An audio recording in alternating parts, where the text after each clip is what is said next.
Muito boa noite, queridos amigos. Estamos aqui de volta em mais um Polêmica Espírita. Esse que é o nosso 55º programa. É uma alegria, uma felicidade estarmos aqui reunidos para continuarmos os nossos estudos acerca dos temas espíritas, os mais variados temas, aqueles que nós julgamos mais polêmicos, mais controversos, sempre com o objetivo de esclarecer e buscarmos a verdade. Estamos aqui novamente com o Paulo Neto, que vai dar sequência ao estudo, né, que ele iniciou na quarta-feira passada, que é o perispírito e as polêmicas a seu respeito, agora na sua segunda parte. Boa noite, Paulo Neto. Boa noite, Arthur. Boa noite, Shirley. Boa noite, Fernanda. Boa noite, Ali. Olha aí, cara, o Arthur tá falando que você não tá querendo fazer palestra, não, cara. Dá um jeito da vida aí, meu. Eu joguei minha ficha, apostei todo o meu dinheiro na sua ficha aí, cara. Vamos ver, dá um jeito aí. Hoje nós vamos terminar, então, o nosso estudo sobre o perispírito. Tem que estar muito nítido para todo mundo, porque quem pegar essa segunda parte tem que voltar da primeira parte. Tem que ver a primeira parte. Não tem problema ver essa aqui primeiro, né? Mas tem que voltar na outra parte, na primeira parte, para entender o conjunto. Senão uma coisa vai ligar na outra. Né? Senão vai ficar... Tem coisas que nós não vamos falar. Nós não vamos falar coisas que nós já falamos lá atrás.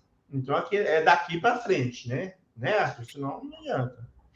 Exato, é uma sequência, né? Então, quem não assistiu a primeira parte, a gente convida, obviamente, né, para que assista essa primeira parte, para que tudo realmente fique bem encaixadinho. E o convite que todos nós, que nós sempre fazemos, né, que tem muitos estudos interessantes lá para trás, quem ainda não assistiu algum, ou não assistiu nenhum, né, que esteja aqui pela primeira vez, sugerimos sempre que vocês voltem, porque os estudos continuam bastante atuais e são fonte aí muito boa para a nossa informação.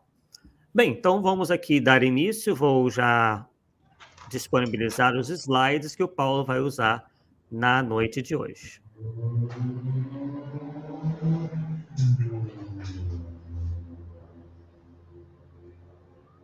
Muito bem. Vou dar uma boa noite aí à Ana Cristina, né, que está chegando, o Vladimir. Ô, Vlad, eu sei de BH, cara, a gente precisa de encontrar, vai. Eu moro em Belo Horizonte também, vamos combinar um dia, vamos trocar umas figurinhas, né, como diz o outro, tá certo? Bom, gente, então vamos lá. O que interessa é porque tem muito material aqui hoje. Mas se bem que hoje eu acho que nós vamos gastar menos tempo do que na primeira parte. A nossa frase inicial é a mesma que nós usamos na primeira parte, né? Que é uma fala de Paulo, na carta de Paulo aos Coríntios, no capítulo 15, versículo 44b. Se existe um corpo animal, existe também um corpo espiritual. Bom, nessa parte nós vamos trabalhar especificamente 4 tópicos. Então, o primeiro deles seria um questionamento, né? Nos desencarnados, o perispírito teria órgãos? Pessoas que tiveram membros amputados, o que acontece com elas? Aparece do perispírito nas materializações. Como que os espíritos aparecem nas materializações? A sede da memória, esse aqui é o mais polêmico. O órgão também sim, né? Esse aqui também é muito polêmico. A sede da memória se localiza no perispírito? Aqui nós temos corrente de pessoas que acham que sim, outros que não. E como sempre, né, Arthur, nós vamos trazer os dados, não temos o objetivo de converter ninguém a algo que nós levantamos, não, oferecemos estudos. O cara vê que tem lógica, aceita, se não tiver, também não aceita. Não estamos preocupados com isso. Nós estamos querendo contribuir para cada um poder tirar a sua própria conclusão, né, do tema. Então, vamos lá. Só antes, uma palavrinha. São coisas que eu devia ter colocado lá e depois, vou colocar lá só para fazer uma pequena ligação, mas é muito rápido mesmo, tá? Tem um projeto Allan Kardec, que é fruto de um convênio da Universidade Federal de Juiz de Fora e a Fundação Espírita André Luiz, que é a FEAL. Esse projeto, então, ele foi criado para disponibilizar para o público centenas de manuscritos originais de Allan Kardec, que não haviam sido divulgados ainda, em canto algum. Tá? Pessoas compraram, tem remanescente do acervo de Canuto Abreu, por exemplo, tem documentos que o Adair Ribeiro comprou, e parece que tem outro também. São 3 fontes, tá? Então, eles pegam esses documentos, digitaliza, né? Tira foto, traduz, põe o texto em francês, em português, né? Muitas cartas de Kardec para Amerigo Boudet. Então, é muito interessante esse projeto. Eu acho que a gente poder depois entrar e dar uma sapiada lá que eles estão colocando seria interessante. Bom, só que em mês de outubro de 2022, né, foi publicado um manuscrito intitulado Projeto Concernente ao Espiritismo. Esse aí tem origem no Museu ACOL, que é administrado por Adair Ribeiro, como eu disse. Infelizmente, não há data nesse documento, mas a nossa percepção é que ele estaria para o mês de dezembro de 1868. Por que o tempo aqui é importante? Para mostrar que nós já estamos aqui muito perto do desencarne de Kardec. Então, vamos dizer assim, aqui seria uma última fala dele, vamos dizer assim, né? Só para a gente situar. Então, é aqui, como diz o outro, é essa que vale, né, Arthur? Se é a última fala dele, é essa que vale. Então, vamos ler só o início desse projeto, desse projeto concernente ao Espiritismo, que já tem o que nos interessa.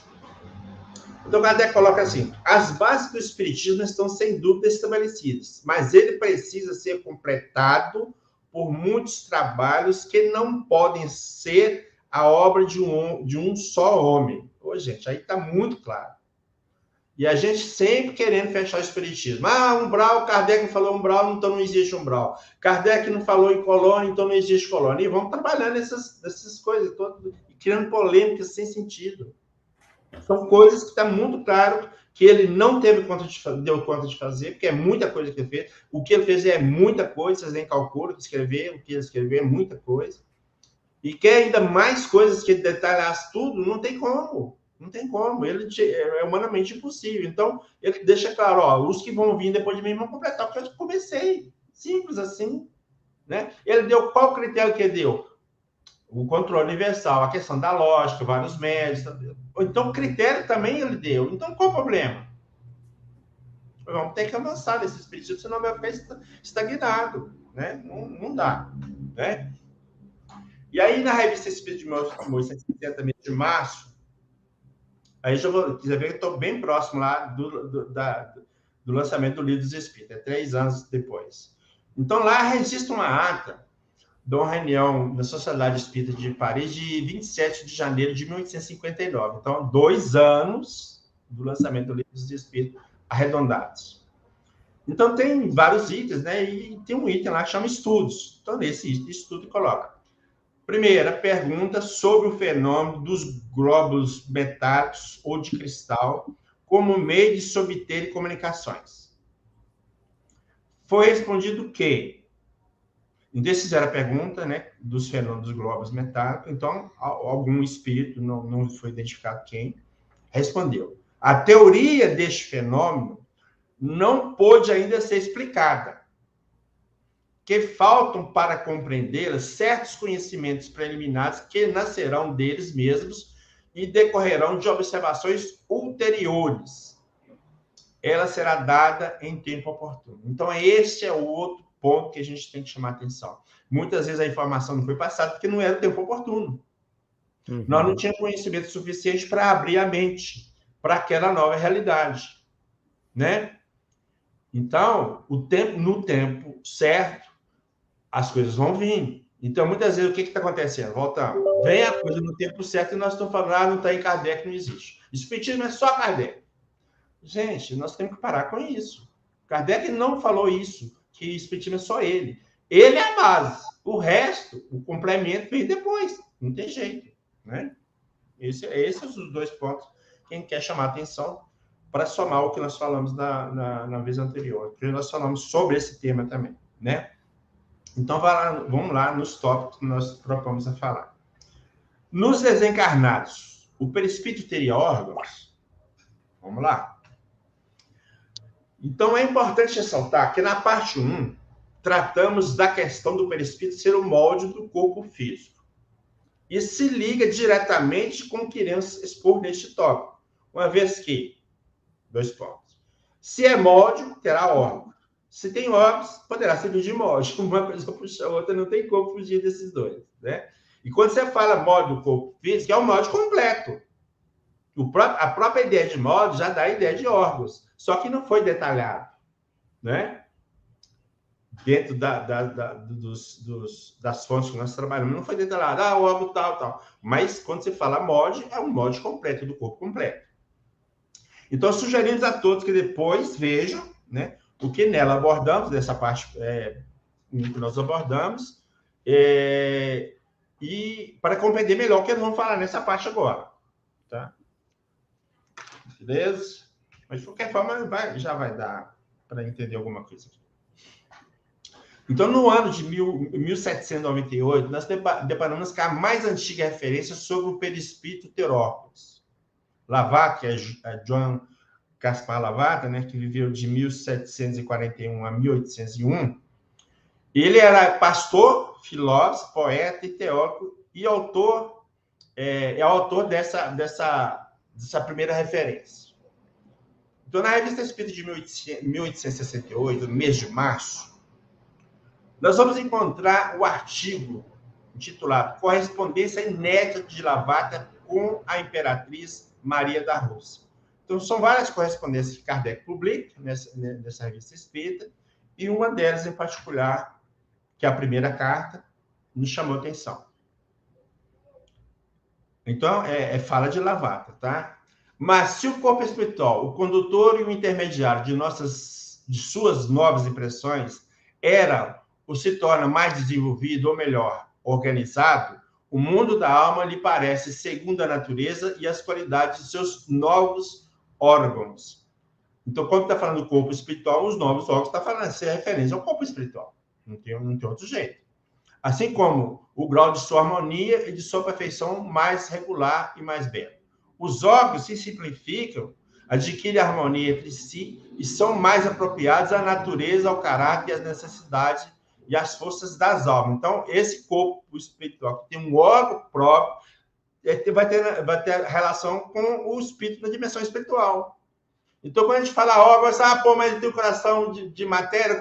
Não, é a matéria de lado, pelo espírito, do mundo espiritual. Esse é o ponto. Eu não estou conseguindo desconectar dessa matéria grosseira nossa para enxergar a coisa numa matéria mais sutil. O grande problema é isso. Segundo ela, né, se concentre e se enriqueça e se depure neste mundo, o mundo espiritual, perseguindo o único objetivo e agindo no sentido determinado. Bom, aí nos comentários da Kardec, nós vamos destacar um trecho. Não é natural supor que o próprio Lavater tenha podido conceber e expor com uma tão grande lucidez e tanta precisão ideias abstratas e tão elevadas sobre o estado da alma depois da morte e os seus meios de comunicação com os espíritos encarnados, quer dizer, os homens. Essas ideias, olha a conclusão que Kardec chega. Então, essas ideias que Lavater teve, né? Então, essas ideias, ou seja, de Lavater, não podem provir senão dos próprios espíritos encarnados. Então, os espíritos só param para Lavater, ela vai escrever, pronto, só isso, né? Ora, então eu concluo. Então, ora, se essas ideias provêm dos espíritos, segundo o suposto Allan Kardec, então temos aí uma forte possibilidade de Lavater ter sido médium. Nem que seja médio de inspiração. Ou estamos passando do limite. Tá certo? Bom, no Livro dos Médiuns, da primeira parte, no capítulo 1º, item 3, Kardec vai explicar o seguinte. Além desse envoltório material, então está falando do corpo físico, o espírito tem um segundo, semimaterial, que o liga ao primeiro. Então, ele tem um corpo semimaterial que vai ligar, vai ligar o corpo ao corpo físico, ao envoltório material. Aqui damos o nome de perispírito. Então, essa palavra, esse termo, quem criou foi Kardec mesmo, perispírito. Esse envoltório semimaterial que tem a forma humana. Então, a forma do perispírito é a forma humana, né? Aí, no livro O que é Espiritismo, no capítulo 2, quando ele vai tratar das noções elementares do Espiritismo, nós vamos ler o seguinte. Os espíritos que se tornam visíveis apresentam-se quase sempre com as aparências que tinham em vida e que os podem tornar reconhecidos. Então, veja bem, se um espírito desencarnado, que for um parente nosso, um conhecido, for apresentar, ele vai apresentar com a mesma aparência que ele tinha convívio para ele reconhecer, é fulano mesmo. Vamos supor se o nosso avô vai se manifestar com outra aparência, esse cara aqui não é meu avô de jeito nenhum, então você não vai acreditar. Então ele tem que ter essa aparência. Agora, de acordo com a evolução do espírito, ele pode facilmente se manifestar com uma aparência de qualquer das encarnações anteriores dele. Basta ele fixar o pensamento e a vontade naquela forma que ele tinha, ou naquela aparência que ele tinha, e o perispírito vai se transformar como se fosse num passe de mágica. Estou usando uma expressão bem fácil de a gente entender. Simples assim. Tá? Mas a grande maioria vai assumir a aparência que ele tinha quando vivo. Isso independentemente dele ter conhecimento de qualquer coisa. É quase que uma lei automática. E saiu lá e já se vê como ele era aqui, com os defeitos, né? Então, não muda muito isso, não. E não tem nada a ver com, vamos dizer assim, se o espírito nessa condição do desencarne, né? Se o espírito é evoluído ou não, ele vai cair lá e já vai assumir a aparência que tinha aqui. Essa que é a lei, entre aspas, aí, tá? Então, considerando que boa parte dos recém-desencarnados passa por um período de perturbação, isso que Kardec fala, que esse cara, quando a gente volta ao mundo espiritual, a gente fica lá perturbado, onde é que eu tô, né? E fica perdido, desorientado, igual o cachorro que caiu do caminhão de mudança, né? Alguns nem mesmo têm noção de que já morreram, só para vocês terem ideia. Não tem essa noção. Por quê? Porque quando eles olham para eles mesmos, eles enxergam um corpo que é igual o que tinha vivo. Como ele está pensando, está falando, quem vai convencer com o cara que ele morreu? Ninguém convence. Ele não se toca. É o tempo que vai fazer ele perceber isso na boa. Claro, com o tempo vai perceber. Não? Então, é certo. Nós somos já morreram, pressupomos que a aparência do corpo da última encarnação é algo totalmente alheio à vontade de Deus, como eu disse, obedece a alguma lei que vale para todos. É certo que podemos modificar a sua aparência, né, desse corpo espiritual, assumindo, por exemplo, a de um personagem de vida passada, bastando para isso a vontade do pensamento. Tá. Algumas situações parecem não funcionar essa lei, como, por exemplo, a de um decapitado que se apresenta segurando sua cabeça nas mãos. Tem casos registrados disso, né?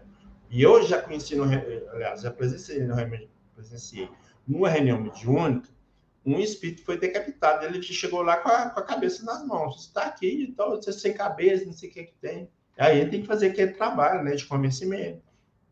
Essa cabeça está na sua mão, porque seu pensamento ficou fixado no momento de sua morte, mas você tem um corpo espiritual, esse corpo é perfeito, a cabeça está no lugar, então pensa numa situação antes de alguém ter cortado a sua cabeça e tal, e ele pensa, a cabeça vai para o lugar e ele toma o maior susto. Então, é normal, tranquilo, isso é fácil até de resolver. Então, a impressão forte desse tipo de morte o fez fixar na mente essa situação, quase que instantaneamente assume logo que evolve ao mundo espiritual. É algo que produz de forma inconsciente, ou você não sabe por que aconteceu isso, não tem nenhum domínio do processo. Ninguém tem domínio desse processo. Como faz isso, como isso acontece. Então, vamos dizer assim, é automático. Bom, em todas as manifestações, os espíritos se apresentam na forma humana, com a aparência da última encarnação de uma forma geral, tá? A sua fisionomia é a mesma e são reconhecidos porque se manifestam com o perispírito sendo uma cópia réplica, uma perfeita réplica do corpo físico, né? Não temos conhecimento de que algum espírito tenha se apresentado a videntes e nas materializações sem a aparência humana, de espírito, tá? Embora alguns espíritos podem tomar alguma aparência animalesca, por exemplo, mas nós não temos notícia, tá? Não temos notícia. Não encontramos registrado em nenhum, até mesmo porque isso é um pouco mais difícil, né? Então, a cabeça é bom ressaltar. Tem 2 olhos, 2 ouvidos, um nariz e uma boca. Embora, na sua condição de espírito, ele não se utiliza desses órgãos. Então, nas materializações, os espíritos aparecem com órgãos. Pelo menos o que nós podemos colocar da cabeça, os braços, o tronco e algumas vezes as pernas. Isso, para mim, é órgãos. E aí, o meu questionamento é o seguinte: se existem os órgãos externos, por que não os teria os internos também? É uma grande pergunta. Não vejo motivo para não ter, né? E trabalhando com aquilo que é mod, então eu acho que sim, tem que ter mesmo, né? Aqui nós temos duas fotos, né, de dois espíritos materializados. O da esquerda é o espírito designado de Kate King, que se manifestou nas experiências de William Crookes, sabe, em inglês, né? E o outro é o da Sylvia Belli, que foi na Pensilvânia, eles tinham um acampamento lá. Eu não consegui identificar o que era esse acampamento, se era de espíritos ou não, de pessoas que só sei que fazia experiência. Então, houve essa manifestação. E no caso de Sylvia Belli, até é interessante porque quem quiser pode até pesquisar no YouTube aí, aliás, no Google aí, porque essa materialização tem 7 fotos numa sequência, muito legal. Então, foi tirando 7 fotos, né? Até a formação total do espírito. Então, essa aqui é a última foto que foi tirada, né? Começa lá com o Hector Palmer saindo, né? Esvoaçando, saindo da cabine, depois formando a coluna de fumaça lá. E é um processo legal, interessante. Depois vocês podem pesquisar lá, que vocês vão encontrar na internet, vocês vão encontrar isso aí, tá? Bom, nós temos também a aparição de Jesus, que é registrada aí. Ninguém nunca questionou que ele tenha aparecido sem cabeça, sem braço, sem perna. Então, também é normal, é natural que isso aconteça. Todo mundo dá notícia de parentes que apareceram. E todos eles de corpo normal inteiro, do jeito que era, como vive. Então, por quê? Agora, vamos falar, não tem hora. Não tinha por quê. Vamos chegar lá. Então, nas aparições aos videntes, bem como nas materializações, os espíritos sempre se apresentam com cabeça e órgãos correspondentes. Os olhos, os ouvidos, o nariz e boca. Porém, isso não implica que sejam usados tal como nos encarnados. Este é o ponto. Por exemplo, lá no mundo espiritual, o espírito enxerga por todo o corpo. Mas ele vem com os olhos. Mas os olhos não têm a função de enxergar igual ele tem para nós. Ele vem com a boca. A maioria dos espíritos falam pela boca? Não, fala por quê? Pelo pensamento. Mas então fala que então para ele, na verdade, não precisa da boca, mas a boca faz parte do conjunto da forma humana que ele tem. Então acreditamos que o problema existe exatamente aqui, ou seja, as pessoas que negam os órgãos no perispírito os concebem, ainda que inconscientemente, com as mesmíssimas funções que esses têm no corpo físico. Esse é o grande problema. Aí não tem mesmo. Aí não tem como ser, né? Cada situação é uma situação diferenciada.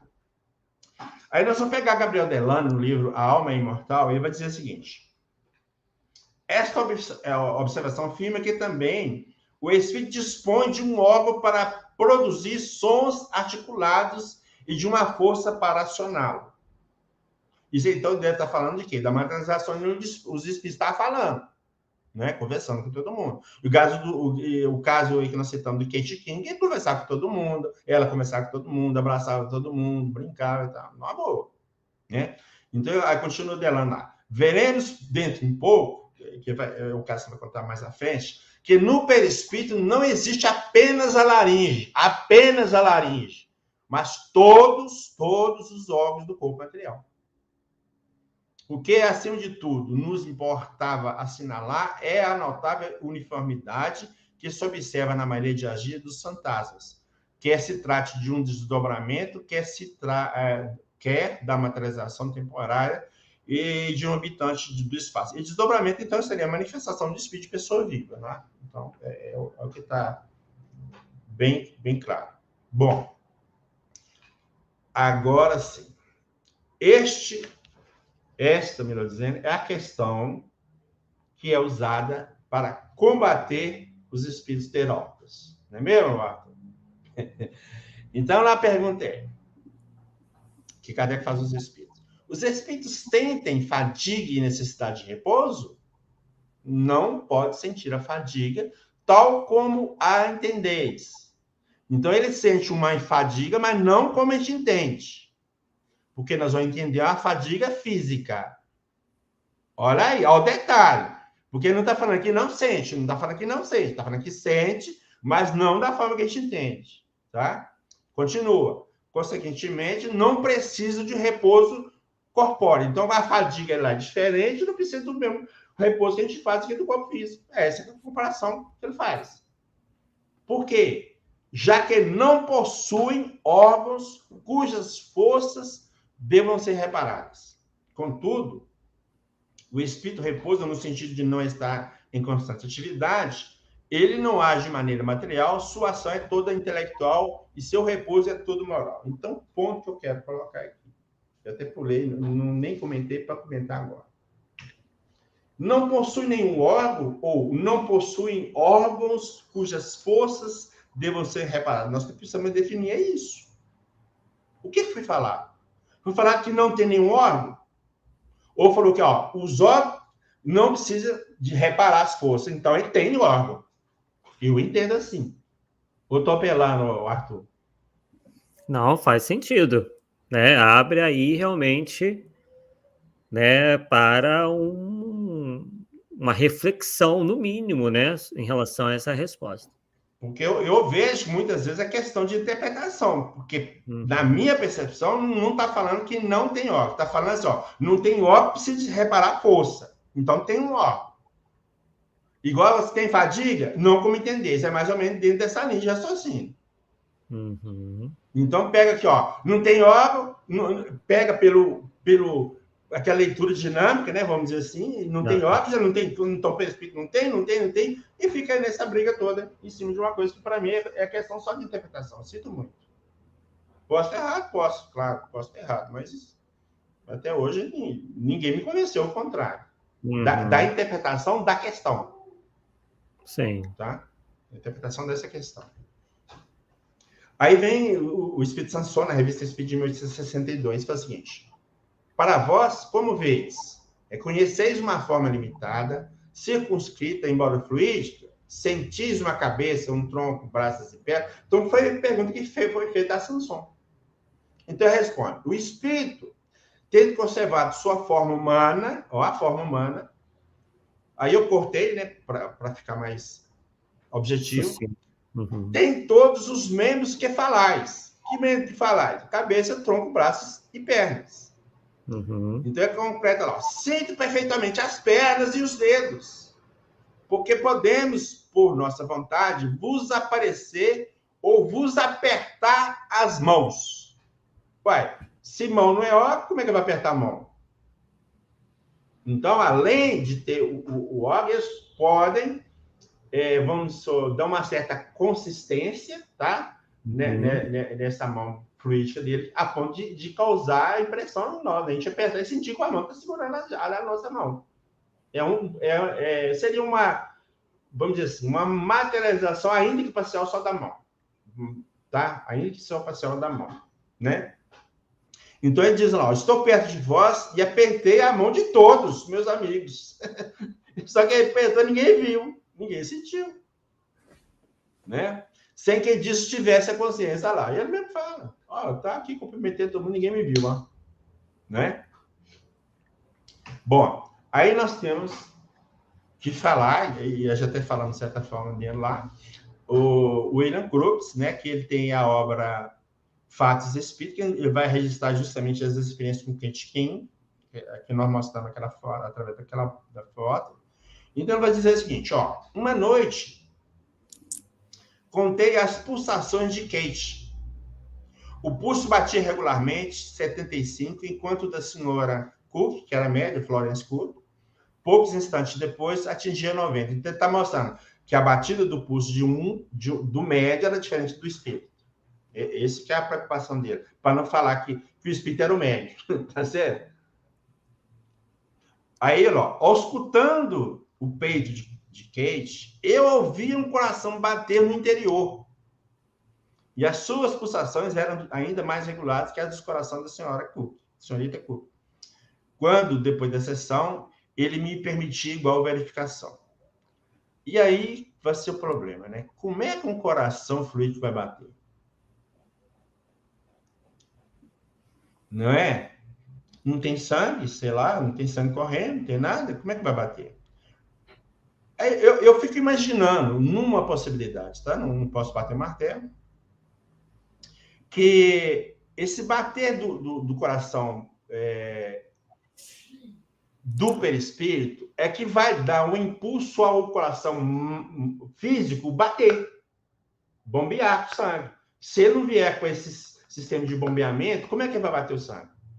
Fazendo o sangue circular para o corpo. Então, isso é uma coisa que está no corpo espiritual. O mecanismo de bater, entende, coração? Está ficando difícil aí, Arthur, o que eu estou querendo explicar? Entendeu? Ele fica batendo, então na hora que vem a matéria, incorporou ele com a matéria continua batendo. E vão seguir a vida. Eu acho que assim, não, é uma suposição, tá, gente? Por favor.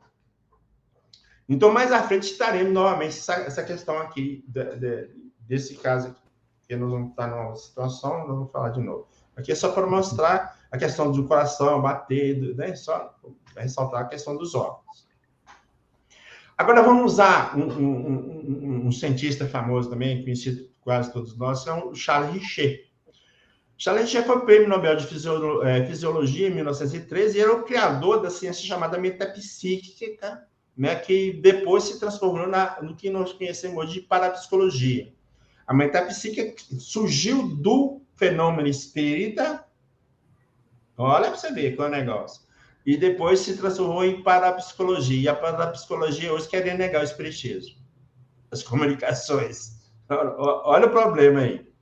Então, aos depreciadores gratuitos das experiências de William Crookes, reportamos esses argumentos do médico francês Charles Richet. Vamos ver o que o Charles Richet fala. Não, aqui não. Aqui não.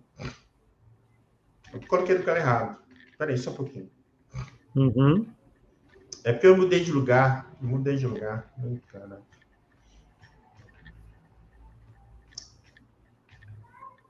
Tem que botar lá para mim, não. Aqui que eu falo. O que o Charles vai falar é que aquele slide é para vir para cá, tá, gente? Eu acabei mudando de posição e o slide ficou para trás. Então, o que o Richet vai falar? Em primeiro lugar, falarei dos sábios. É fácil dizer que se enganaram e que foram enganados. É uma objeção que está à altura do primeiro sabichão que aparece. Quando o grande William Crookes relata ter visto em seu laboratório Kate King, fantasma capaz de se mover, de respirar ao lado de sua médium Florence Cook, o dito sabichão pode erguer os ombros e dizer: é impossível. O bom senso faz afirmar que Crookes foi vítima de uma ilusão. Crookes é um imbecil. Mas esse pobre sabichão não descobriu nem a matéria radiante, nem o talho, nem as ampolas que transmitem a luz elétrica. E assim, minha escolha está feita. Se o sabichão disser que Crookes é um farsante ou um louco, serei eu quem sacudirá os ombros. E pouco importa que, rebocados pelo sabichão, uma multidão de jornalistas que nada viram, que nada aprofundaram, que nada estudaram, diga que a opinião de Crookes de nada vale. Não me admirarei, ou seja, o pessoal falar isso, né? Se Crookes ainda estivesse só, mas não, há uma nobre pleiade de sábios, são vários sábios, grandes sábios, que presenciaram esses fenômenos extraordinários. Em lugar de fazer uma simples suposição que eles presenciaram do inabitual, poderei considerá-los cretinos ou mentirosos? E aí? Porque é muito fácil, os caras falam, não, aqui o Crookes foi enganado. E aí, como é que fica? Isso não é argumento. Não é argumento, né?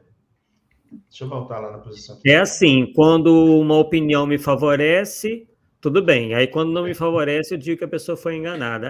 Aí fica difícil um debate em alto nível, né? Porque com certeza. sempre se vai alegar isso daí. E aí, é o seguinte, o próprio Richet teve possibilidade de fazer experiência de materializações, né? Tem um livro chamado Fenômeno de Materialização na Vida Carme, né? Que ele vai relatar a manifestação do espírito bem boa, né? Então, ele escreve lá: estabelecerei a princípio que esse personagem não é uma imagem refletida em um espelho, nem um boneco, nem um manequim. De fato, ele possui todos os atributos da vida. Eu vi sair do gabinete, andar, ir e vir no cômodo. Para andar, você viu andar precisa de perna, né? Ouviu o barulho de seus passos. Olha aí. Sua respiração e sua voz. Ora, como é que você respira se não tiver órgão? Como é que você fala sem órgão? Toquei sua mão várias vezes. Opa, mão é órgão, não? Essa mão era articulada, quente, móvel. Pude, através do pano que cobria essa mão, sentir o pulso. Sentir o pulso da mão, pulsar. Os ossos do carpo e do metacarpo, que se dobravam sob a pressão do meu aperto de mão. Aí eu tive que lá saber o que é esses ossos aqui, porque às vezes você perguntou, eu estou ferrado. O metacarpo é essa turma aqui, ó, do amarelo aqui, tá? E o carpo, né, que é o primeiro aqui, é esses aqui, esse monte aqui, praticamente no punho, né? Ok? Só para a gente situar. Então, quando ele pegou, né, na mão do espírito, ele sentiu isso. Tá aqui, ó, é mão de gente mesmo. Ó, tem até osso, cara. Né? E eu vou discutir com ele. Aí nós vamos ter no livro A Vida no Mundo, nos Mundos Invisíveis, né, que foi publicado em 1948, de autoria do médium Antônio Borgia, foi ditado por espírito Monsieur Robert Hugh Benson. Então, vamos destacar o seguinte parágrafo do capítulo 9, que tem o título Pessoa Espiritual. Como é a aparência anatômica do espírito, perguntareis? É exatamente a mesma que a vossa da Terra, então aparência humana, né? Temos músculos, nervos, ossos, mas não são da Terra, são puramente do espírito. Ele está falando assim, tudo que vocês têm, só que a dimensão que a gente dá são tudo fluídicos, vamos dizer assim. Não é igual você está pensando que é, né? Não sofremos indisposições, isso seria impossível aqui, ao repouso, ao cansaço. Não tem. Os órgãos lá são diferentes. Portanto, nossos corpos não requerem cuidados constantes para se manterem em boa saúde. Ele precisa de comer, ele precisa de alimentar. E vemos aí, Paulo, que essas considerações não têm nada a ver com obras brasileiras mediúnicas psicografadas. Sim, isso é importantíssimo, porque é fora daqui do nosso meio.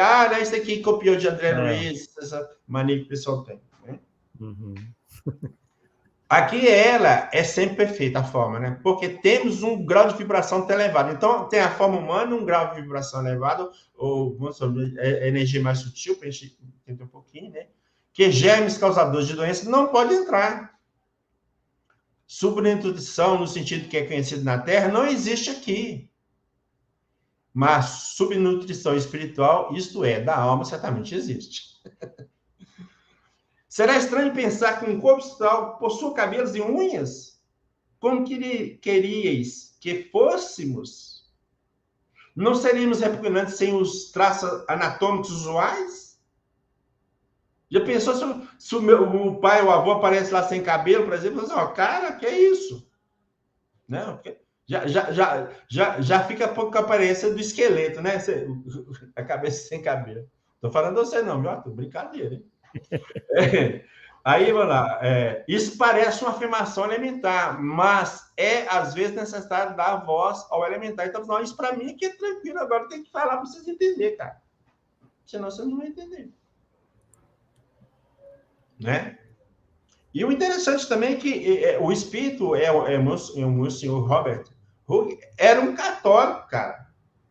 Então, a visão dele lá, e é óbvio que aqui também não sei quanto tempo, não lembro, no livro fala quanto tempo que já estava no mundo espiritual para dar essa notícia, né? Mas, de certa forma, já adquiriu conhecimento para poder falar. E é contrário do que ele pensava. Que ele pensava que ia para o inferno, para o céu. Então, nem tudo que os espíritos falam é reflexo do que eles tinham aqui. Óbvio que tem muitos que refletem as crenças, claro.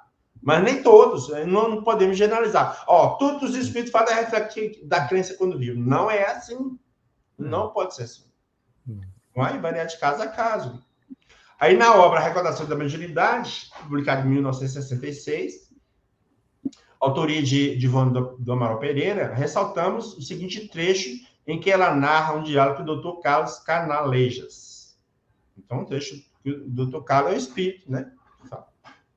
Diz a eminente entidade, respondendo a uma daquelas personagens que indagaram. São verdadeiramente órgãos? Pois se referiam ao conjunto do perispírito. Órgãos, propriamente, como os do corpo físico humano, não são. Como do corpo humano, não são. Nem poderiam ser.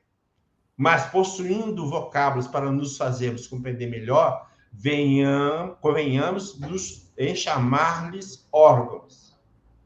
Senão não vão entender.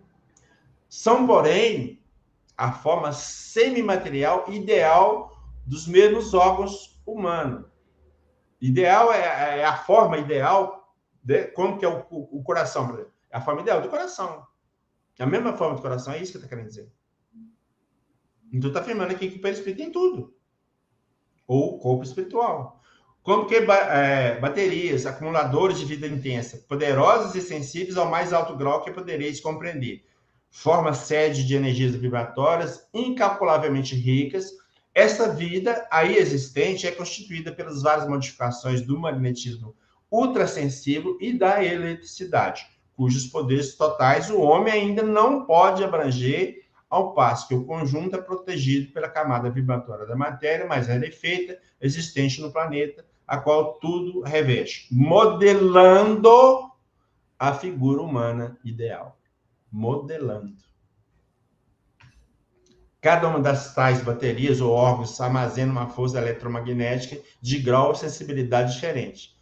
Ativando as funções do corpo humano, umas dão vida à energia e energia ao cérebro, polo de maior importância em ambos os aparelhos, perispírito e físico terreno.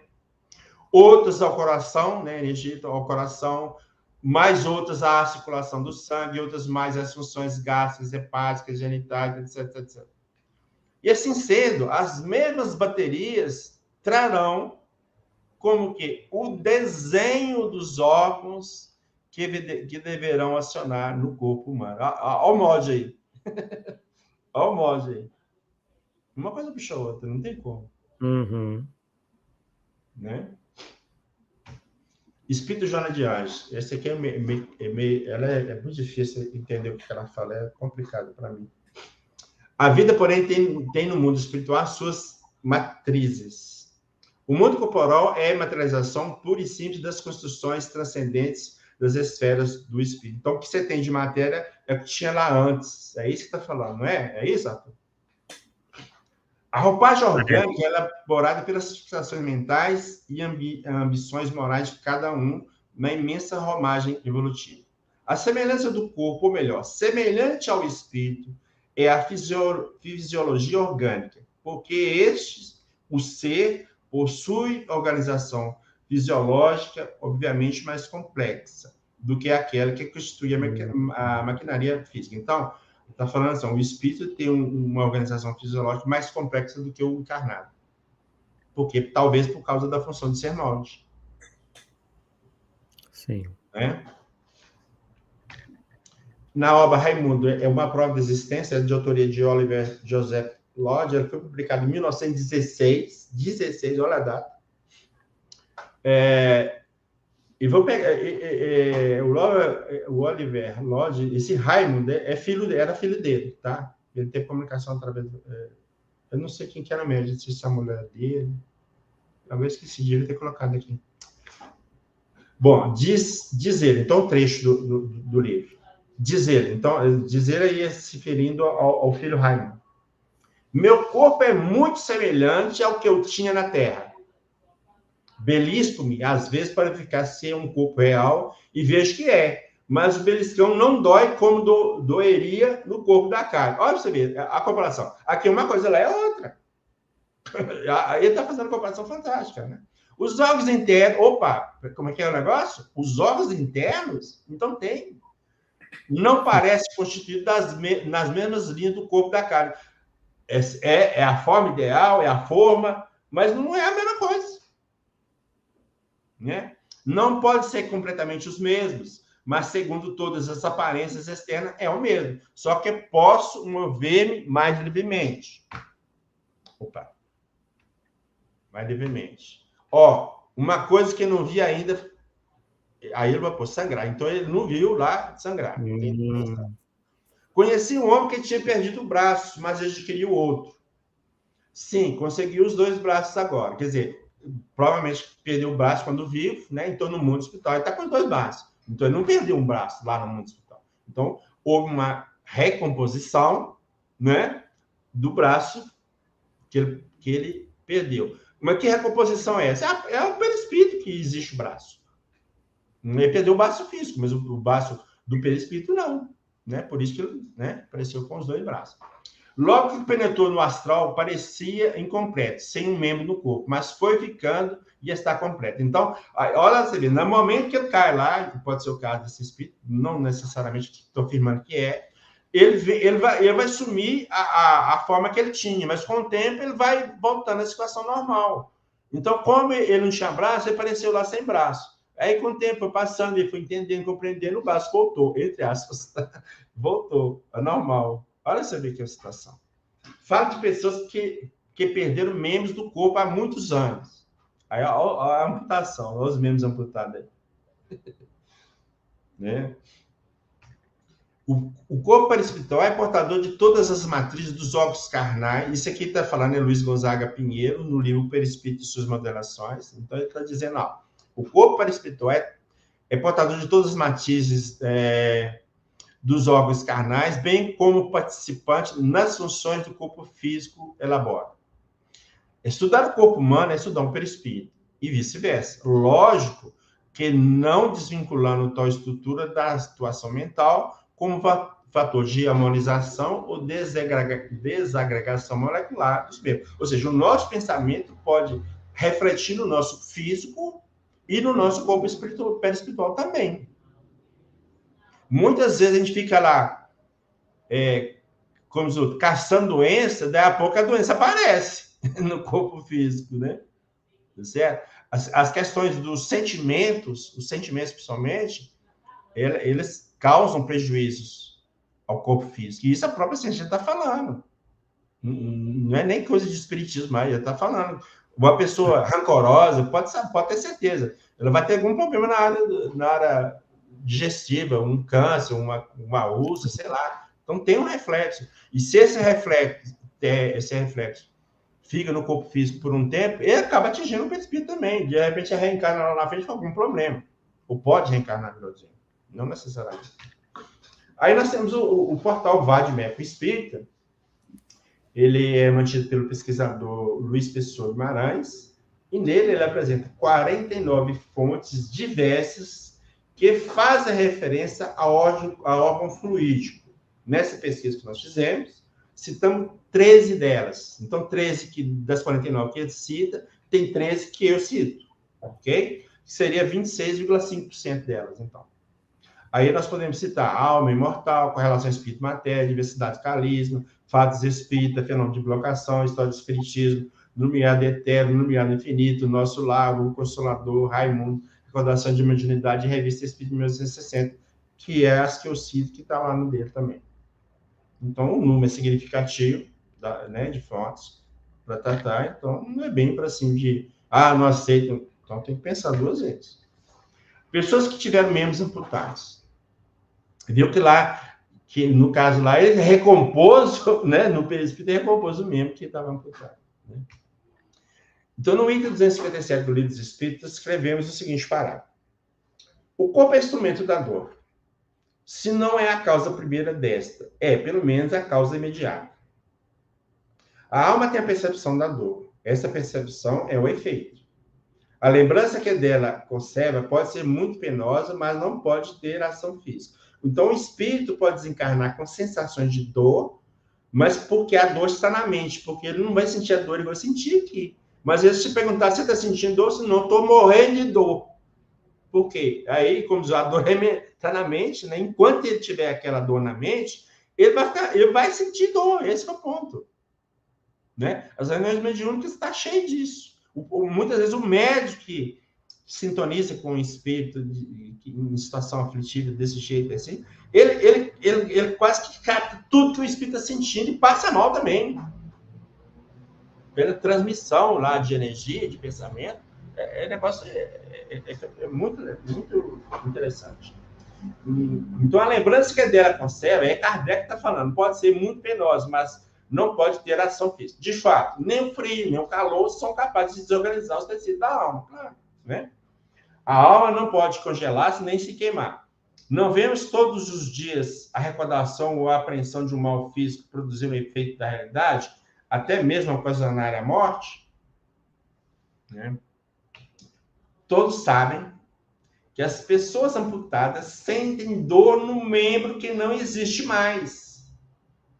Seguramente, não é neste membro que está a sede ou ponto de partida da dor. O cérebro é que guarda essa impressão e estudo.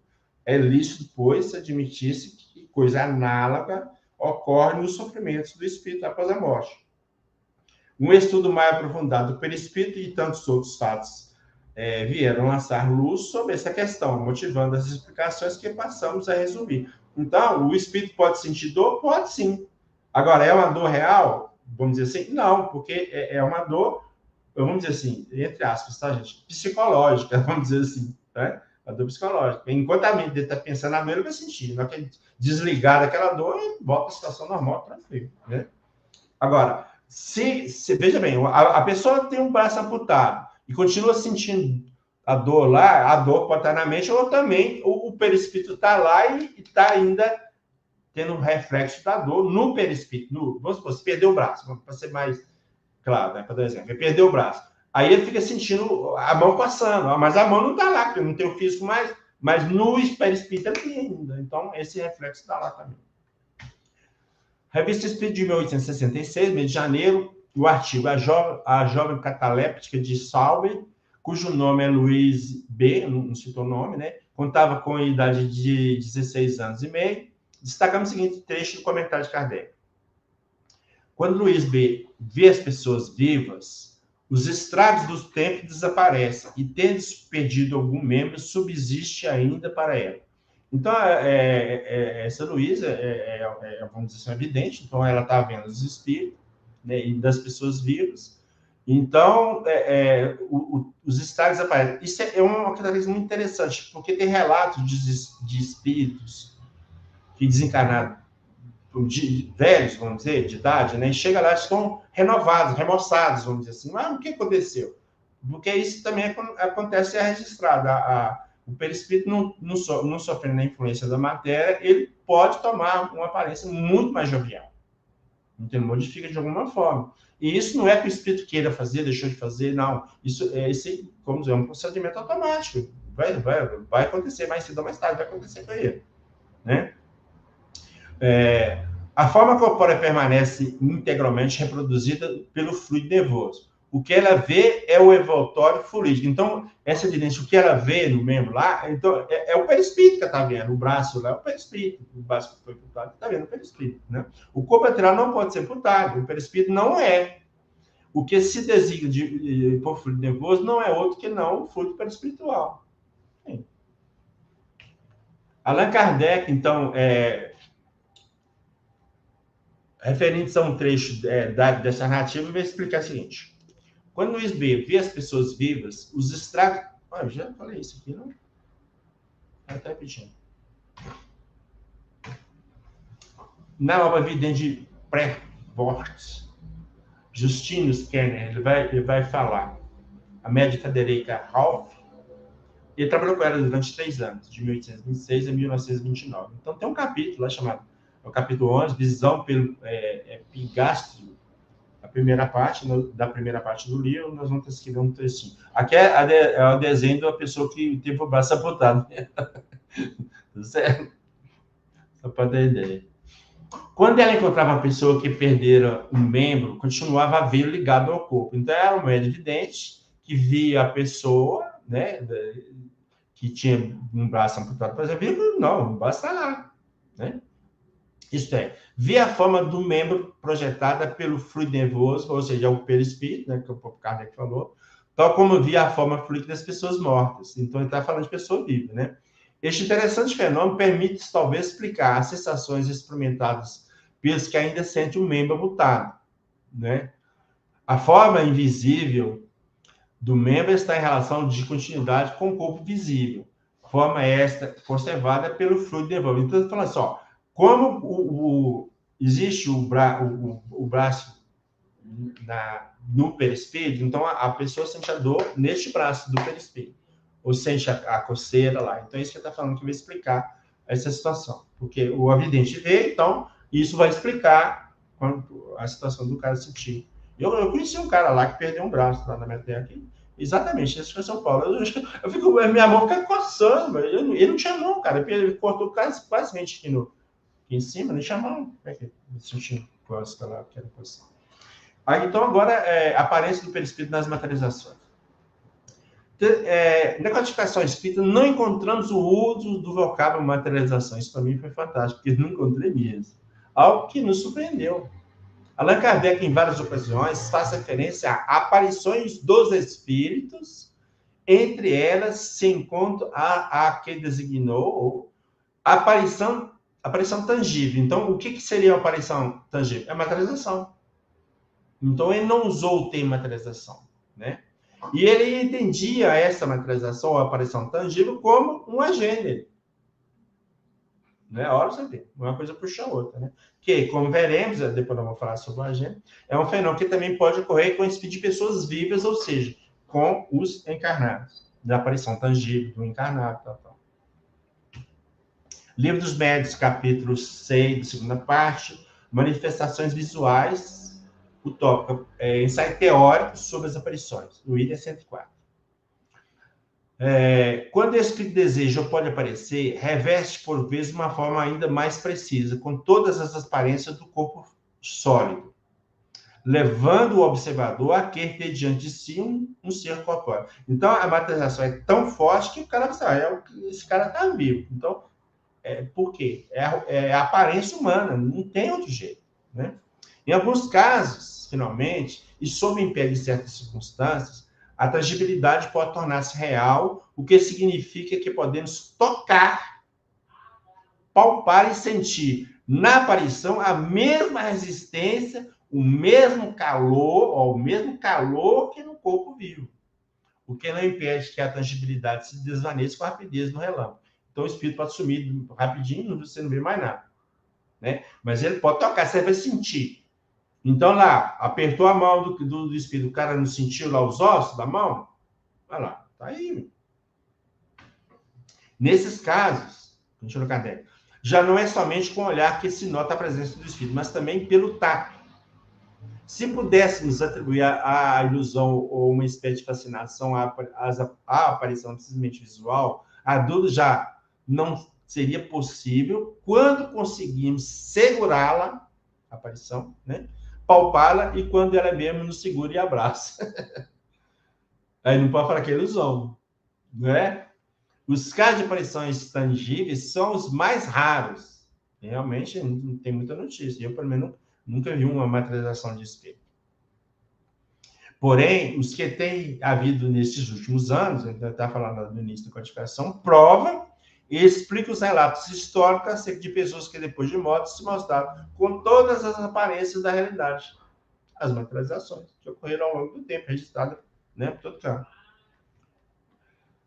Então, aí no artigo Aparição Tangível, que relata o aparecimento de um espírito do senhor Leconte, registrado na revista Espírito de 1960, nós pegamos o seguinte trecho.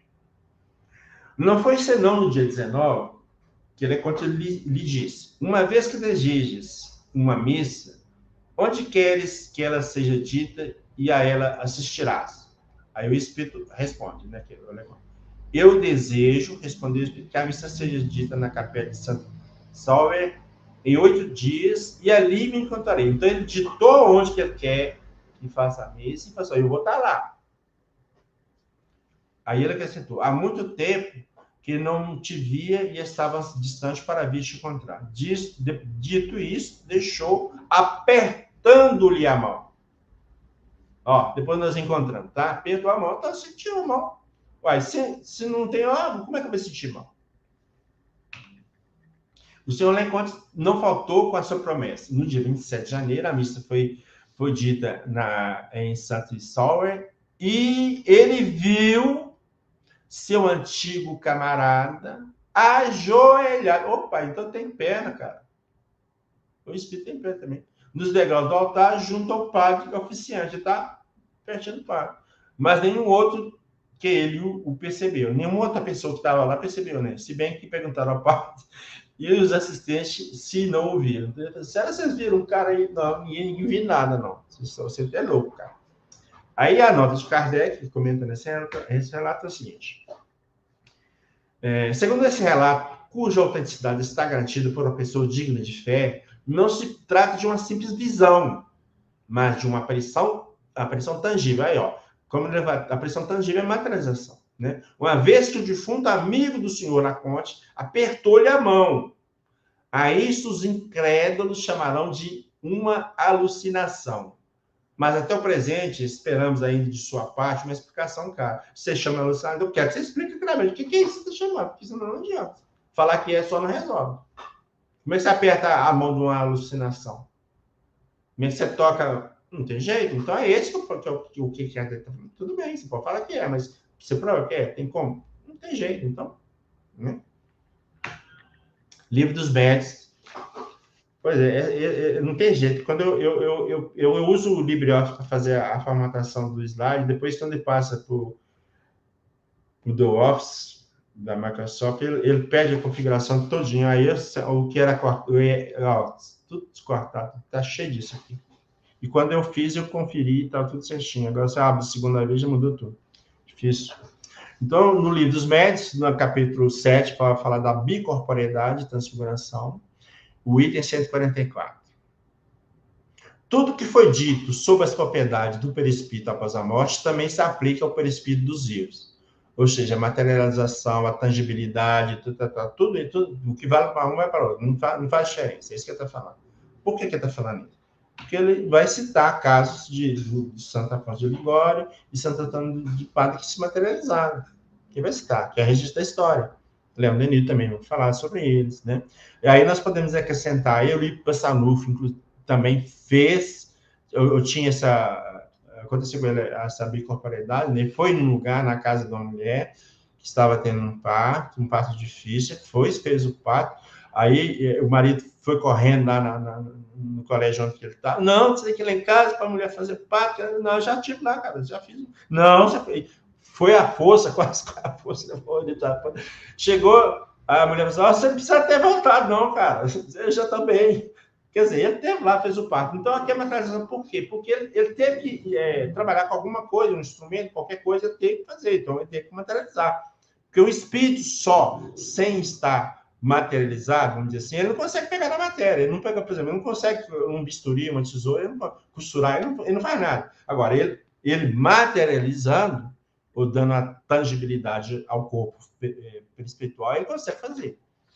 E Chico Xavier, nós temos registro também de duas materializações dele, em 1952, está registrado isso no Força Libertadora de Ranieri, e o Gesto Simões registra uma outra em 85,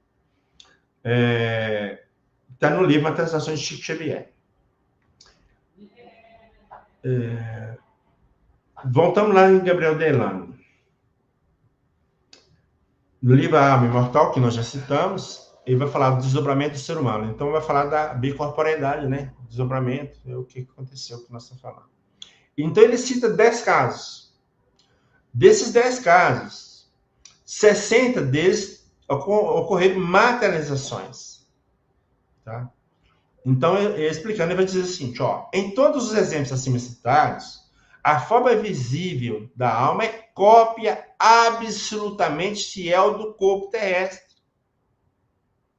A identidade completa entre uma pessoa e seu duplo, podendo-se afirmar que essa semelhança não se limita à reprodução dos contornos exteriores do ser material, pois que alcança até a íntima estrutura perispirística, ou seja, o interior, os órgãos internos. Ou por outro, todos os órgãos do ser humano existem sua reprodução fluida. Todos. Nessa obra, tem, sobre o tipo de aparição falante, é interessante falar, aparição falante. Delano narra o caso de um marinheiro que aparece a seu irmão e pede: pelo amor de Deus, não digas que estou aqui. Vejamos o seguinte trecho do seu comentário, de Delano. Notamos, em a narrativa concernente ao jovem marinheiro, que a aparição fala o que faz supor tenha ela um órgão para reproduzir a palavra. E uma força interior que põe em movimento sobre esse aparelho. A máquina fonética é a mesma do corpo de força. E nós já falamos isso lá atrás. Então tá aí, ó. Né? Se a aparição fala, então tem que ter um órgão. Como é que eu vou falar assim, ó? Arthur Flinders, no livro Limiar do Etéreo, ele vai falar assim: o corpo etéreo em cada caso particular é um duplo do nosso corpo físico. E assim, pode compreender como, se forem propícias as condições para um espírito rematerializar seus órgãos vocais. Seus órgãos vocais. Então, ele tem, materializou. Então, ele consegue falar. Possível se ele torna a fazer novamente vibrações a nossa atmosfera, né? E materializou os órgãos vocais e consegue falar, produzir a voz, produzir o som. Simples. Agora, se não tivesse órgão, ia materializar o quê? E onde, né? Jesse Simões, ele vai contar. Esse aqui eu tenho que mudar de lugar, porque ele era para estar lá logo depois dali, né? Ele vai citar o caso da bicorporeidade de Chico, ocorrido em 1985. Então, ele diz assim, ó: na segunda vez que vi Chico ver materializado, eu me sentara numa cadeira de balanço atrás do bioma para tratamento dos enfermos. Era bem próximo à porta fechada da cabine, onde se encontrava o médico de efeitos físicos, Antônio Salles. A porta se abriu e Chico, ao passar por mim, bateu levemente na minha cabeça com a mão direita aberta e disse: Gesto, como estás? Diante disso, tomei sua mão e a beijei no dorso. E ele imediatamente retribuiu seu gesto. Era um gesto que o Chico fazia. Você beijar uma mão, ele vai pegar e beijar a sua. De maneira que, nos casos anteriores, vemos Chico Xavier, espírito, em atitudes que, a nosso ver, requerem órgãos, como, por exemplo, a de se expressar oralmente. Olha lá, falou, lembra que tem que ter os órgãos? Não duvidamos que o seu perispírito também sofreu uma materialização a ponto de poder dar um tapa na cabeça de Gerson Monteiro e lhe oferecer a mão para que fosse beijada por ele. Então tem uma materialização, mas você materializa o que tem. O que não tem, não tem jeito. Então, se na materialização espírita apresenta-se com o rosto, braços, pernas, etc., isso não se deve ao fato dele ter não só esses órgãos, mas todos os órgãos humanos no perispírito, é a questão que eu coloco. Por tal fenômeno, não se poderia explicar as pesquisas de William Crookes, renomado sábio inglês, que durante os anos de 1870 a 1873, ou seja, durante 3 anos, realizou experiências com Florence Cook, médium pela qual se materializava o espírito Kate King, que nós até citamos, mostramos uma foto. De fato, os espíritos destacamos alguns pontos do capítulo intitulado A Última Aparição de Kate King, cuja fotografia consiste da luz elétrica, no qual Crookes faz um detalhado relatório. Eu falei que ia repetir essa parte aqui, porque aí tem que escrever um pouquinho mais para vocês verem.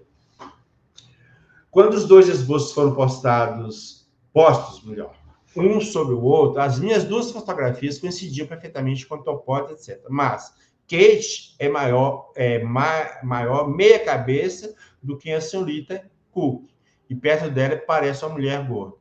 Em muitas provas, o tamanho do seu rosto e a estrutura do seu corpo diferem essencialmente da média, e as fotografias fazem ver vários outros pontos de semelhança.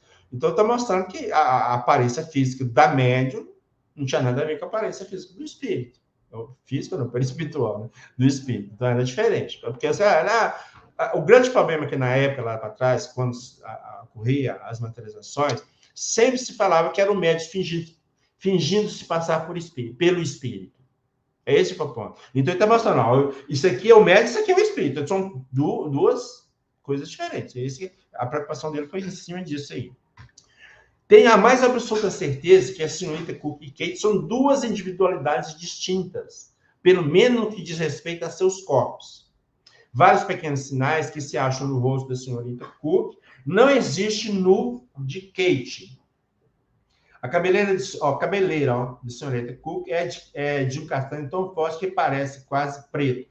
Um cacho da cabeleira de Kate que tenho à vista e que ela me permitiu cortar, então cortou um pedacinho do cabelo de Kate, do espírito, de suas tranças luxuriantes, depois de ter seguido com os meus próprios dedos até o alto de sua cabeça, já veio convencido de que ali nascera de um rico castanho dourado. Daí pegou o cabelo, foi lá na raiz, falou, não, está na cabeça mesmo. Uma noite contei as pulsações, isso nós falamos que foi ia repetindo, as pulsações de Kate, o pulso batia 75, tal, custando o peixe ouvir o coração bater no interior. Então, tá aí. Agora vamos trazer o Richer lá para defender o Crux. Sabichão, quem é Sabichão? Aí continua lá. Examinados da mesma forma, os pulmões de Kate mostrassem mais sons que os da médium, pois no momento em que fiz a experiência, a senhorita conseguia tratamento médico por motivo de grave bronquite. Não acreditamos que Cruz, cientista de primeira linha, tenha se enganado, observando órgãos e contando as pulsações, acustando o coração bater e examinando os pulmões que não existiam. Ora, tudo isso nos leva a crer que, tendo o perispírito todos os órgãos do corpo humano, é possível um espírito condensar ou materializar, ou fazer tangível, o ectoplasma para, numa sessão de materialização, torná-los visíveis, palpáveis, né? Aí, aquela fala de Richer que nós já lemos, né, que Richer vai defender o Crux aqui, né? Vamos lá. Vamos então. Bom, a defesa... Aí vamos continuar um pedaço que nós não lemos. Então, a defesa que Richer faz dos sábios tem sua razão de ser, já que ele fala por experiência própria, pois examinou o fantasma de Bembo, que nós já lemos, conforme a informação do jornalista Herculano Pisa em relação ao espírito matéria. Então, esse aqui também... Aqui nós citamos essa experiência de Richer lá atrás, né, do espírito. Agora é Herculano Pires falando. Richer verificou a Agel que a médium Marta Beraldi, que era possível examinar o fantasma facial do espírito Bemboa. Tem hora que aparece com acento, porque eu não sei. Apenas meio corpo da cintura para cima, como se fosse uma pessoa viva. Então, esse espírito não apareceu inteiro, só a metade do corpo, vamos dizer assim, tá? Isso é interessante também, né? Tomou a pulsação dos pulsos, igualzinho ao Crux. O ritmo do coração é a respiração normal do paciente, tá lá, gente. Então, é mais um caso que prova a mesma coisa, né? O Crux corrobora a experiência de Richer, e o Richer, por sua vez, corrobora de Crux. Tá aí, ué. Ou vamos falar que esses dois estão tudo alucinados, estão vendo coisa onde não tem. Bom, agora é agora. Cede a memória. Revista Espírita de 1968, mês de junho. Temos os comentários de Emile Barbucci sobre a obra e autoria de Félix. Esse nome não vou nem ler, viu, Arthur? Intitulado A Religião e a Política na Sociedade Moderna, destacando o seguinte texto. Para o senhor, o perispírito ou substância da alma é uma matéria simples, incorruptível, inerte, extensa, sólida e insensível.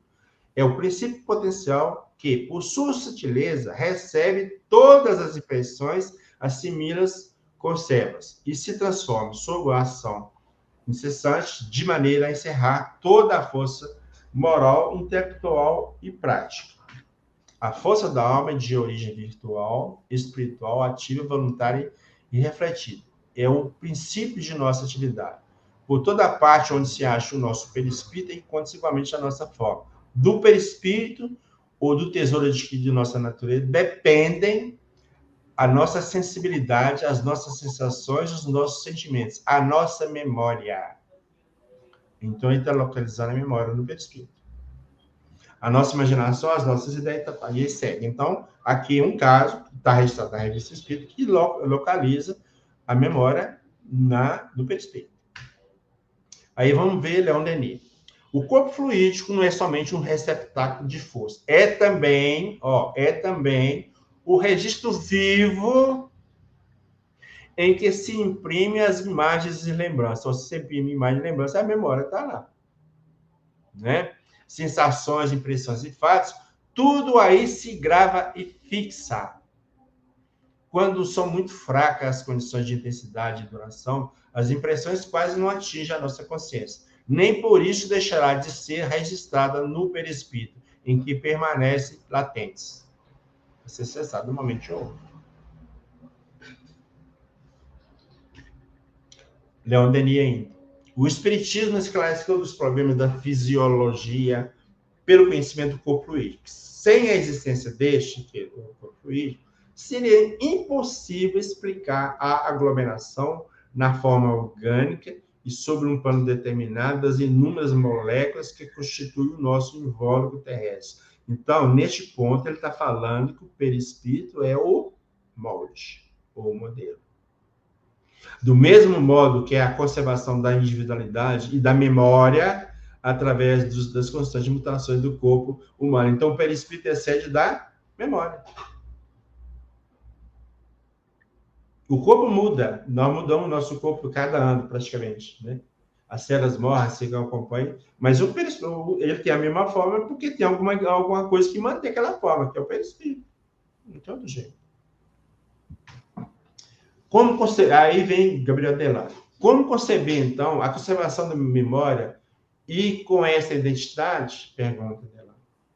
De nossa parte, não hesitamos em crer que o perispírito, ainda aqui, representa um grande papel, evidenciando a sua necessidade. Dessas duas ordens de fatos, bem comprovados, resulta a renovação incessante das moléculas e a conservação da lembrança. Olha, está falando igualzinho Leon Denis. Praticamente a mesma coisa, né? Que as sensações e os pensamentos registrados não são apenas no corpo físico, mas também no que é imutável, que é no invólucro fluídico da alma. O invólucro fluídico da alma, e aqui que é imutável, ele está falando do perispírito. Então, são dois. Ernesto Bozano. Os casos de indivíduos que conservam sua inteligência apesar da destruição pessoal total do cérebro conduzem, logicamente, a reconhecer a existência no homem de um espírito independente do organismo corporal, provido de um corpo etéreo, sede da memória integral e das faculdades sensoriais supranormais. Com efeito, admitindo a teoria das existências múltiplas, ou seja, da reencarnação, né, a subconsciência compreenderia uma quantidade enorme de recordações transitoriamente veladas, mas gravadas no perispírito. Quem fala é Gustavo Gelei. O outro autor espírita clássico. Que é o seu terceiro. Vamos lá, doutora Arilex. É o perispírito que armazena, registra, conserva todas as percepções, todas as volições e ideias da alma. É o guardião fiel, o acervo imperecível do nosso passado. Em sua substância incorruptível, fixaram-se as leis do nosso desenvolvimento, tornando-o, por excelência, o conservador de nossa personalidade. Por isso é que é nele que reside a memória.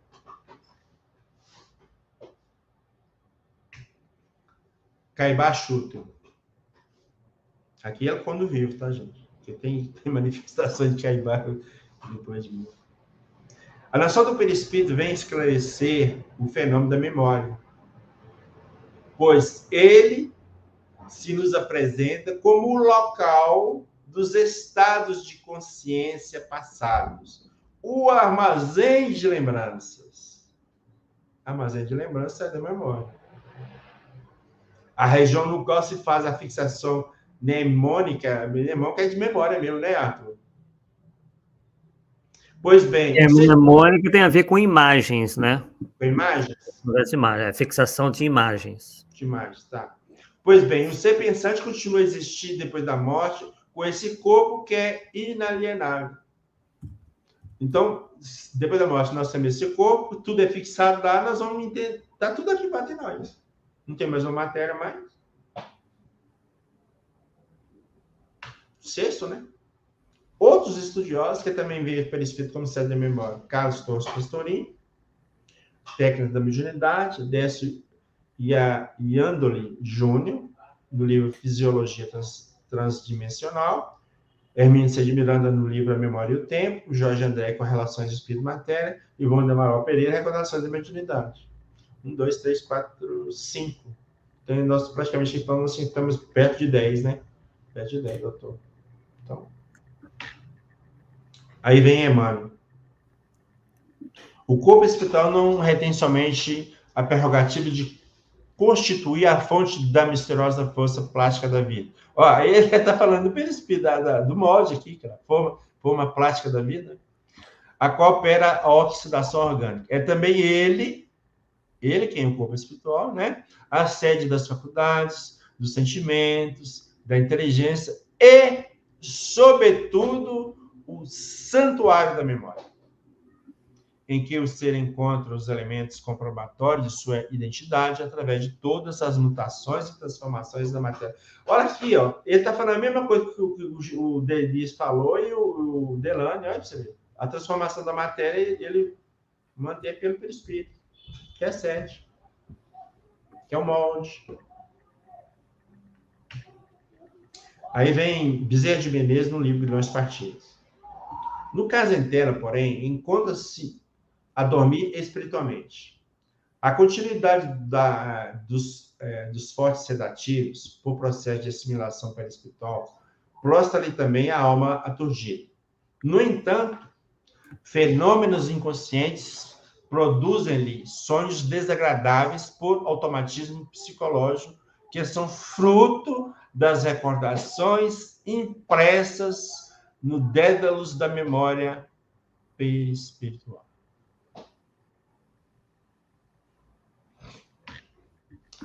Manuel Miranda, livro Tormentos da Obsessão. O conhecimento das propriedades do perispírito, conforme as lúcidas referências do eminente codificador do espiritismo, Allan Kardec, é a única forma de compreender esses inúmeros enigmas que dizem respeito à saúde física, mental e emocional dos indivíduos, bem como os processos de evolução do ser humano.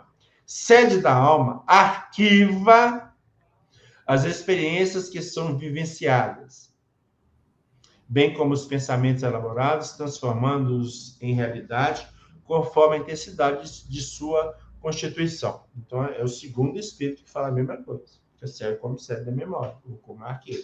Joana de Anjos, Estudos Espíritos. Arquivo de experiências multifárias das encarnações impõe-se na aparelhagem física desde a concepção, mediante metabolismo psíquico muito completo e sutil, as limitações, coerções, punições, ou faculta amplitude de recursos físicos e mentais, conforme as ações do estágio anterior na carne, em que o espírito se compliciou com o erro e se levantou pela dignificação. Aqui ele está falando lá do perispírito, arquivo da experiência das reencarnações. Então, está aí, que vai pela aparelhagem física. Se você perde o corpo físico, esse arquivo vai para onde? Enquanto você está vivo, é o corpo físico, sim. O cérebro, tá, tudo bem, vamos aceitar no cérebro. Beleza. Mas se depois você vai para onde?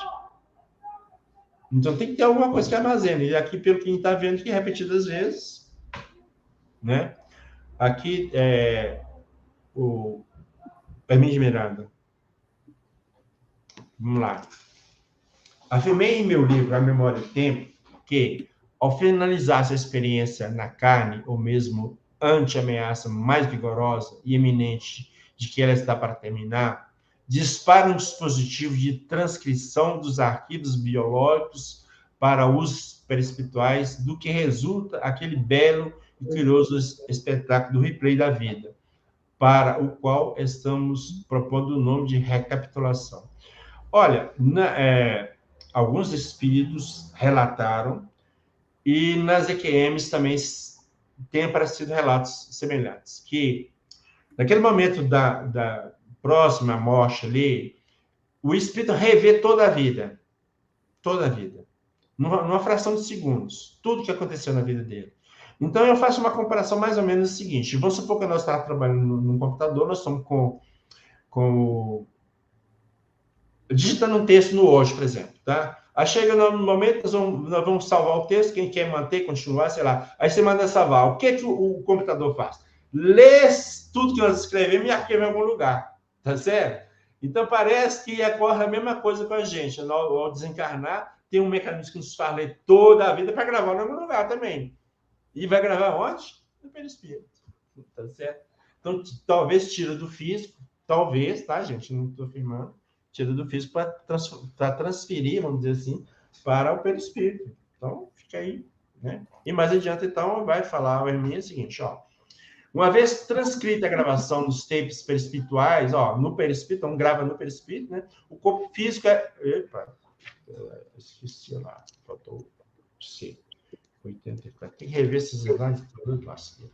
É liberado para desintegração celular inevitável. Os arquivos já se acham preservados e o cérebro físico, com todas as suas maravilhosas funções, o dispositivo torna-se um instrumento inútil e descartável. Então, ele está falando justamente isso.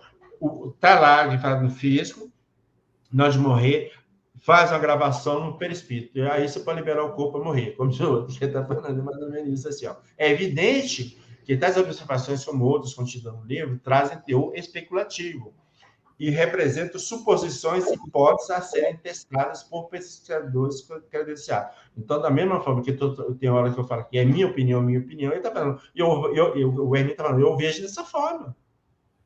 Né? Ele está dando a opinião dele. A partir do momento em que a realidade espiritual comece a ser considerado como um componente inseparável desse componente, né, cortou ali, inseparável do contexto em que vive o ser humano. Não se pode afirmar com segurança como e o porquê desses lampejos de intuição. É preciso considerar ainda que o processo intuitivo está sujeito a certa margem de erro, mas isso é válido para qualquer metodologia que procure antecipar conhecimentos. Mesmo assim, o autor espiritual de A Grande Síntese, em toda a falando de Pietro Baldi, ensina que o método dedutivo já exauriu suas possibilidades criativas, cabendo à próxima etapa evolutiva valer-se dos recursos da intuição para conquistar novos espaços e vasto território do conhecimento. Seja como for, minha observação acerca da transcrição dos arquivos para os registros perispirituais foi recebida com estranheza por alguns confrades estudiosos e atentos, por entender que os impulsos magnéticos da memória não teriam condições de se gravarem na matéria mais densa do que se compõe o corpo físico. Pesquisas e reflexões posteriores à publicação de A Memória do Tempo resultaram em convicção de que, até prova em contrário, me parece acertada a ideia da transcrição a que me refiro naquele texto. Então, até agora ninguém me provou o contrário. Né? É mais ou menos o que a gente está falando aqui. E aí nós vamos usar a mesma coisa que nós usamos para fechar o outro, né? Vamos usar a Kardec 2 vezes. O que é evidente para nós pode não ser para vós outros. Cada qual julga as coisas debaixo de certo ponto de vista, e esse ponto de vista influi o conhecimento que você tem também, do assunto, do tema, de outras vidas e tudo mais, e do fato mais positivo, nem todos tiram as mesmas conclusões. A experiência nos ensina que nem sempre devemos tomar ao pé da letra certas expressões utilizadas pelos espíritos, interpretando-as de acordo com as nossas ideias. Nós nos expomos a grandes equívocos. Lá a questão 254. Não tem óbitos, precisam de repouso. Não está falando que não tem óbitos. Então, está aí. Aqui está a lista das obras que nós trabalhamos para fazer este trabalho. Aqui é bem específico. Né? Eu tirei do e-book e julguei aqui. Só o que eu usei, coloquei no bibliografia. As obras, os sites também, nós temos alguma coisa. Imagens, está tudo aqui. O livro está aí, o e-book está aí, está disponível no meu site. A versão lá, se não me falha a memória, é a 35. Já estou trabalhando a 36. e ela já está com 415 páginas. Estou esperando mais um livro chegar para ver se tem alguma coisa para acrescentar ou não. Mas em breve vai ter nova versão, já até aviso.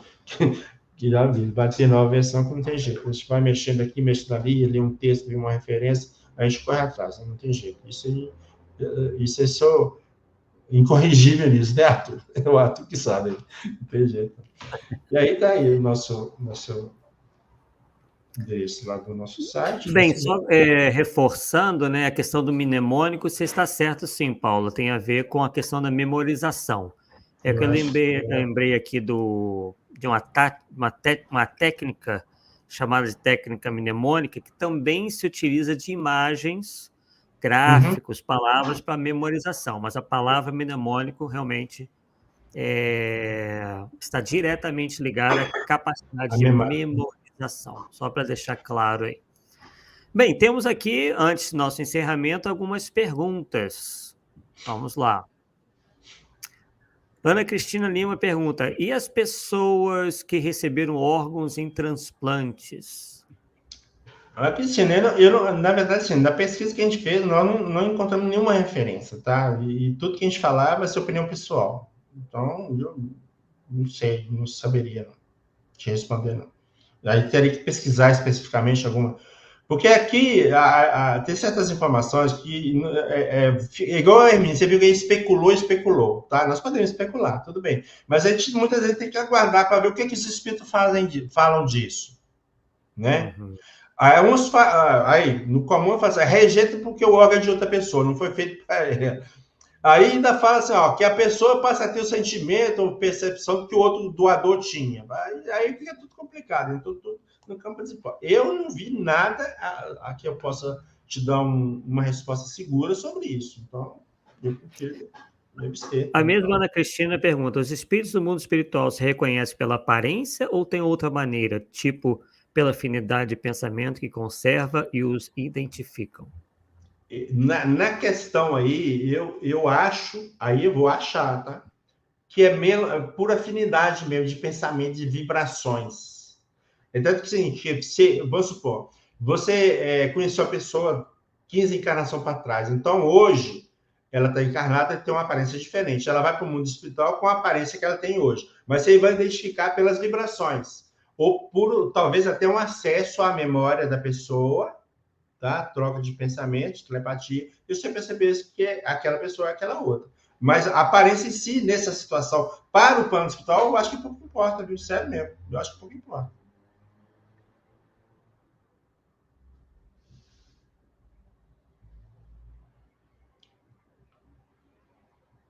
Não, de jeito nenhum. O espírito jamais perde a memória. Jamais. Ele, para onde ele foi, ele leva.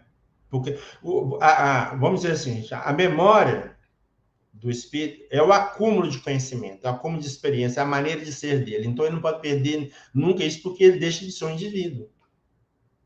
Então, qualquer plano que for, para qualquer planeta que for, mesmo ele vai mudar de matéria que compõe o perispírito, mas numa rapidez fantástica. Não é coisa assim, um dia para mudar, não é isso. É coisa de relâmpago, não faz a mínima diferença.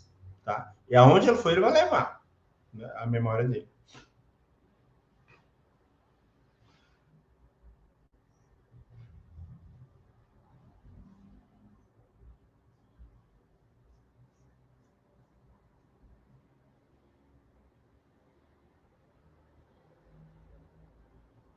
Sem som.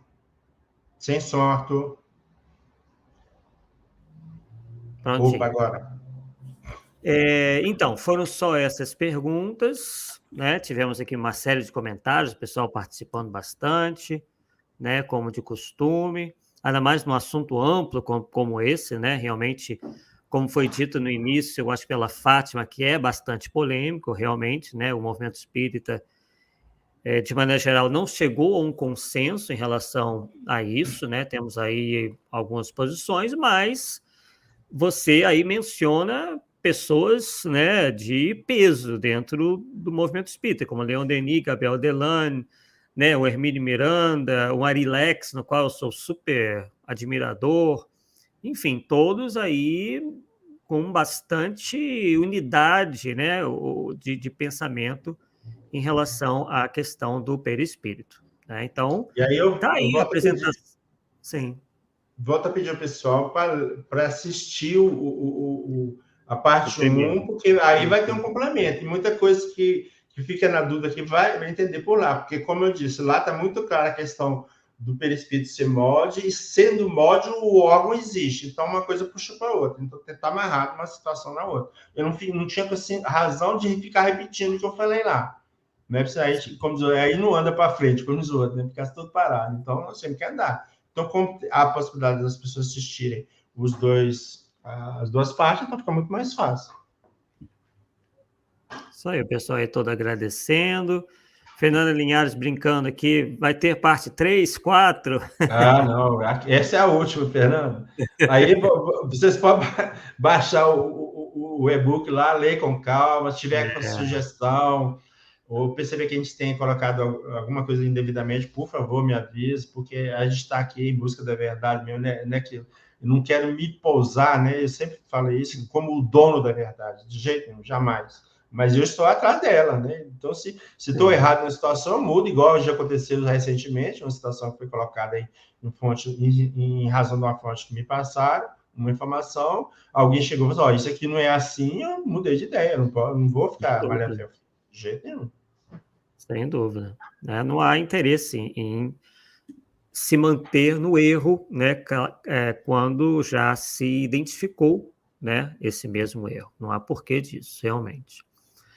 Bem, pessoal, então damos aqui por encerrado o nosso Polêmica Espírita da noite de hoje, sendo que podemos, inclusive, já anunciar o nosso próximo estudo, nosso próximo convidado, que no caso é uma mulher, que é a Heloísa Pires, que estará aqui nos fazendo sua visita, e eu propus a ela, eu acho que ela vai confirmar aí o tema, que ela falasse sobre as polêmicas de Herculano Pires. Eu acredito que ela já topou, e então na quarta-feira que vem ela estará aqui conosco, né, nos brindando aí com a sua presença. Tá bom? Bem, agradecemos aí a participação de todos, a presença de todos, né? Fica aí o estudo do Paulo, que está recheado aí de informações para que a gente, né, possa acessar essas informações e concordar ou não, uma vez que todos somos livres aí para tomarmos aí fazermos as nossas escolhas, não é mesmo? E espiritismo é ciência se faz assim, né? Com debate, com apresentação de teses, né, com múltiplas visões, para que mais adiante se chegue a um denominador comum. Ou não, né? Às vezes ficam questões aí que perduram em muito tempo sem uma solução final, mas na grande maioria o tempo mostra sempre onde está a verdade. Bem, então agradecemos mais uma vez a participação de todos e nos vemos na próxima quarta-feira aqui no nosso Polêmica Espírita. Até lá, pessoal. Boa noite.